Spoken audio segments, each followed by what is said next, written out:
Well, joining us for the entertainment panel is Abby St. John. Abby, Stranger Things season 4 has been delayed for a while now. We haven't quite got our first official look, but Netflix did recently release a little bit of a teaser and a release date, an official day that we could actually see the final season, or not the final season, but the newest season of Stranger Things 4.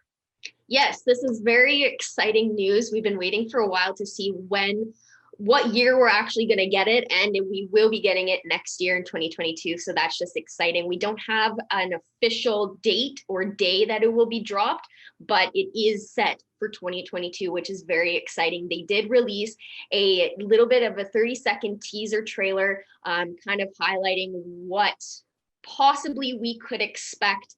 And producer Sean Levy has teased that the show will be larger in scale than anything we've seen in the previous seasons. They're going really big and beyond with this season, and I'm very excited for it to premiere. And they're fast approaching the end of filming, so they will be wrapping very, very soon on that. So then we can, slowly get an idea of what date next year that we will expect season 4. One of the series stars, Gaten Matarazzo, has stated that the new season will be the scariest out of all of them, which I'm also very excited for. An earlier teaser that they had released last year did show Hopper alive in a Russian prison, which gave watchers some answers, but it also left some questions of what to expect and how he got there and why he's there and how he's going to escape.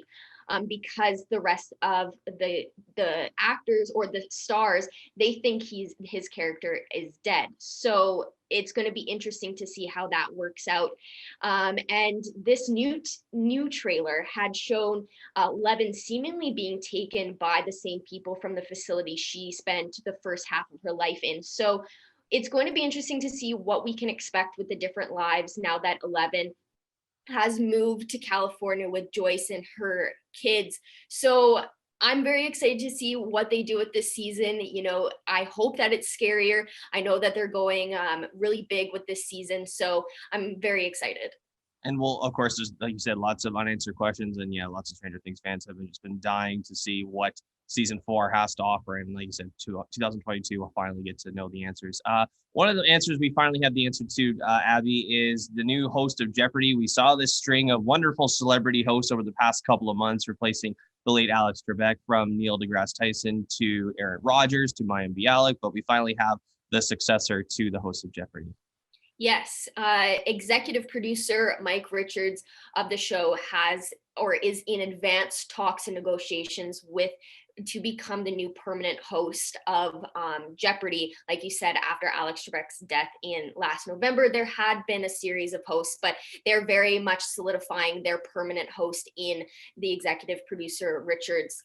He joined the show last year as the executive producer, and Sony was impressed with his command of the fast-paced game and easy on-air manner. Now, he may not be super familiar for a lot of people, but he has previously hosted the series Divided and The Pyramid, and has been an executive or co-executive producer for shows like The Price is Right and Let's Make a Deal. But by the time he joined the show Jeopardy, he had produced more than 4,000 hours of game shows. So it's safe to say that he has a ton of experience when it comes to different game shows, and I think he's the perfect person to take over as the permanent host for Jeopardy, because it is such a fast-paced game and you really need to have that experience that even Alex Trebek had.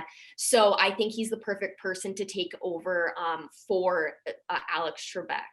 And he just has that good voice, like you said, just a good, nice broadcast type voice, as you and I know, as we went to school for that kind of fun stuff as well. And one of the last things, I have one of the little side notes here as we wrap things up. We know that Guillermo del Toro was making a Pinocchio, his version, a little bit more of a horror side of things with a great cast, but it did get pushed back. And how far exactly did it get pushed back? Yes, it will be releasing on Netflix sometime in 2022. It was originally supposed to be released on Netflix this year, but it has been pushed back. And this will be a dark fantasy stop motion version of the story of Pinocchio. So like you said, it's going to be a little bit more of a horror-based movie. apart from the Disney version. Some have suggested that the reasoning behind pushing it back is due to Del Toro having another film, Nightmare Alley, coming out in December, which no doubt will be in contention for the Oscars.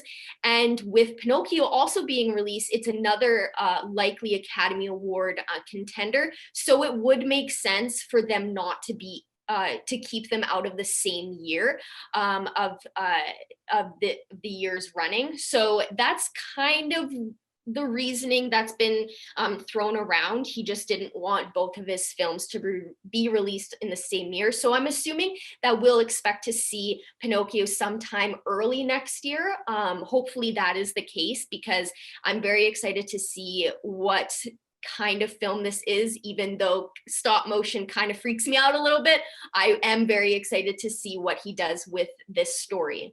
And of course, we all know that Guillermo del Toro is no stranger to winning Oscars, as he won 13 for The Shape of Water. Abby St. John, thanks so much. Thank you.